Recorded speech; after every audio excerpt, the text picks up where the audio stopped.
Welcome back and welcome to another Do Homework With Me, Algebra 2. Before we get started, let us thank Jesus because Christmas is all about the Christ. Okay, now let us get started. How do we write a quadratic function for this graph? Since this graph gives us the vertex, we can write it in vertex form. I'm going to write the vertex form, and maybe you should pause this video, see if you remember the vertex form.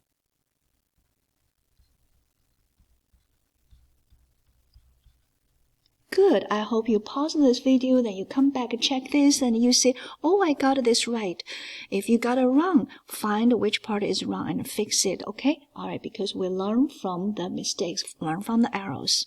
Now, since we have the vertex 1, -2. Remember, this is h, this is k. So this is 1, this is -2. And then we can write down -1 and -2. All right, now as you can see that we just needed to know what is a. And it's not difficult at all because you come back to look at here, you have this point 3, 2. Remember, this is x, this is y. So you're going to plug in one more time. This is a 3, this is a 2. Then you copy down the rest. I'm going to use the same color. And -1 and 2. And now all we need to do is to find what is a. Pause this video, see if you can find what is a. Did you find a is 1? Very good. Once you find a is 1, then you can come back to here. Remember, at the beginning, you wrote down y equals a times open, close parenthesis, x minus h squared plus k. That's your vertex form. Now you got a, you got h, you got k. All you need to do is to plug it in, substitute. So since a is 1, I do not need to write down 1.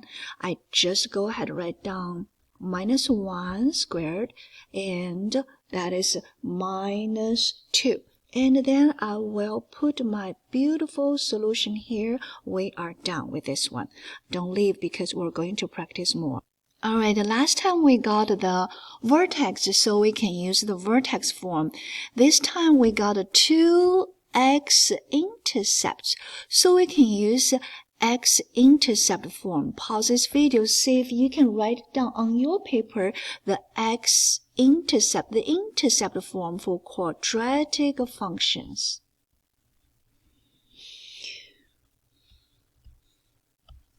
And this is a P, and this is a Q. All right, this is the intercept form. Now I come back here. I say, okay, I have intercept that is -1, that is a +4. So I can simply plug it in. Then I'm going to write down minus, minus, plus, and a minus. Okay, and once again, just like the previous question, you need to find what is a. In order to find what is a, you come back here, you use this point, and that is x, that is y. So you plug it in, you substitute one more time. That's a 3, that's 3, that's 2, and you copy down all the other parts, and you calculate it carefully. Make sure don't make a mistake. What if we make a mistake? That's okay. We just go back to fix it, okay? So I already calculated this. That's why I can write down quickly. So you please take your time. So a equals -1/2. Now we come back here, right here. Now we have a, that's -1/2. And we have p. Okay, so p is minus -1, so it's a +1. And we have a q that is -4. And all the other part, you just write down the y's, write down the x, and then don't forget, cheerfully, happily circle your final solution. You got this.